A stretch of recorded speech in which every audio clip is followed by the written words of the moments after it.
Nasa kaliwa pala garahe, no? Ito, nasa kaliwa garahe. Ito yata. Dito ba ang garahe? Ito. Ah. O nga, anong kaliwa? Ito yung ano, ito yung property na.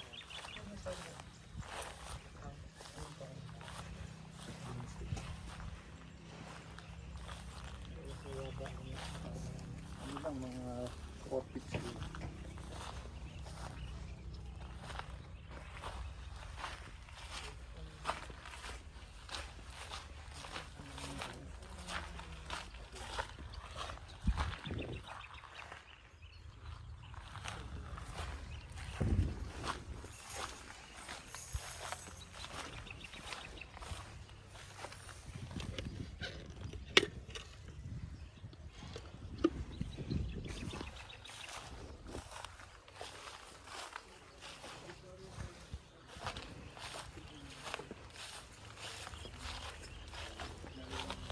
Yeah, so pwedeng semento all the way hanggang dulo, di ba?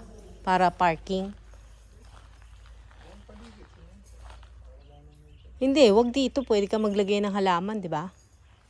Ah, pwede rin pala. Sila na ano, hindi pwedeng semento lahat. Ito po.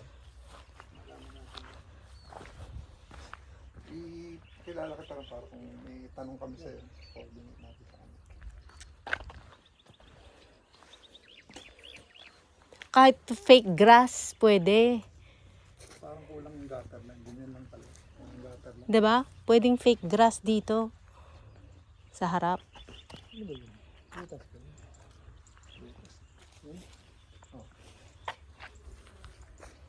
Ito may linya. Ay, butas lang din yun. Dapat diretso na lang yun para isang downspout mo. Provision ba yun?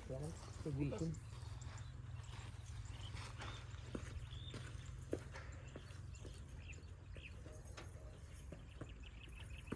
Hanggang gano'n lang ba talaga yung downspout mo?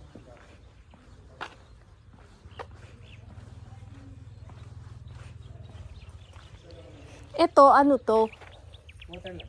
Ano, permanent yan o temporary lang? Dapat itabi ba yan?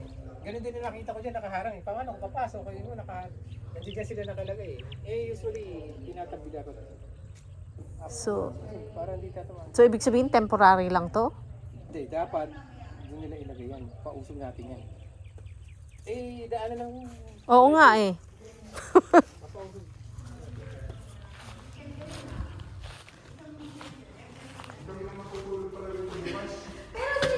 May kapitbahay na ba kami? Isa pa lang nakatulog. Ah, okay. At least may kapitbahay kami. Ah, okay, okay.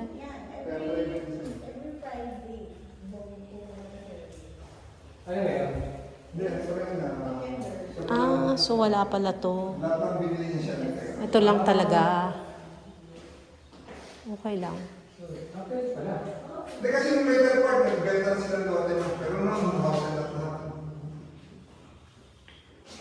Pinakapin. Ah, wala. Kasi okay na ito. Siguro mo sila. Meron naman yung mga asbin. Yan ito. Makakanya. Electrical tsaka... So may kuryente na to? Ayun lang.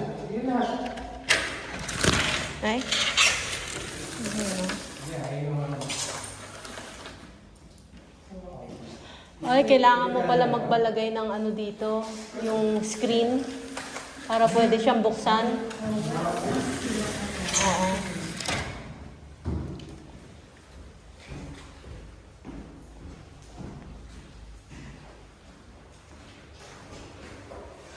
O kasi pwede naman to lagyan ng ano, 'di ba, screen door.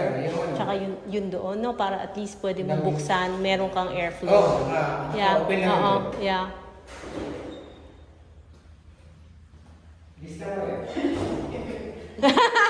Hindi, nire-record ko yung sinasabi ko. Oh. Tsaka yung pinto.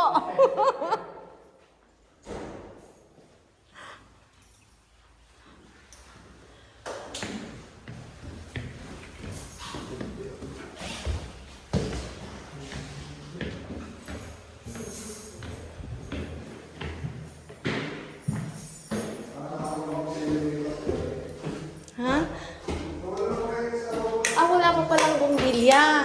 So, kailangan kang magdala ng bumbilya. Oh, yeah. Kailangan pala kami magdala ng bumbilya. Pero may kuryente na, wala lang bumbilya, di ba? So, kailangan namin magdala pala ng bumbilya. Nakalagay na po kayong temporary power. Tempo power pa lang po tayo. Tapos ma'am, yung sa, regarding sa water naman po, di ba ma'am, 2 weeks.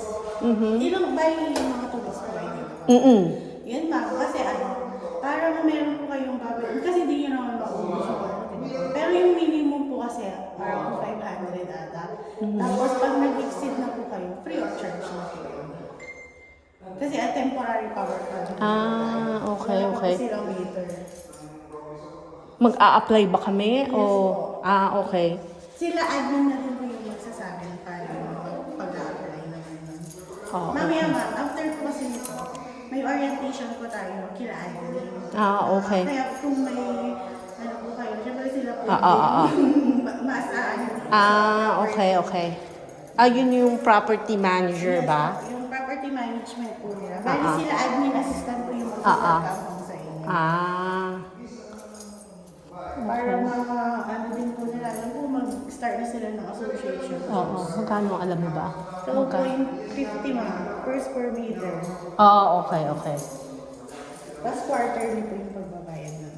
Okay. May discount ba pagka nag-advance payment ka? Ayun ma'am, hindi ko.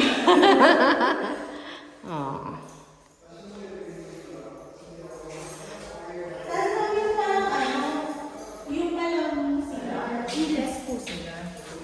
So, Oo. Yeah. Yeah. Tapos natin na ako yung master's bedroom. Na-try ko na rin po yun. Tapos ma'am yung sliding door, pero po silang dalawa. Kasi ma'am 3 keys po talaga. Pero si sliding door po, tig 2 keys lang. Left and right. Okay.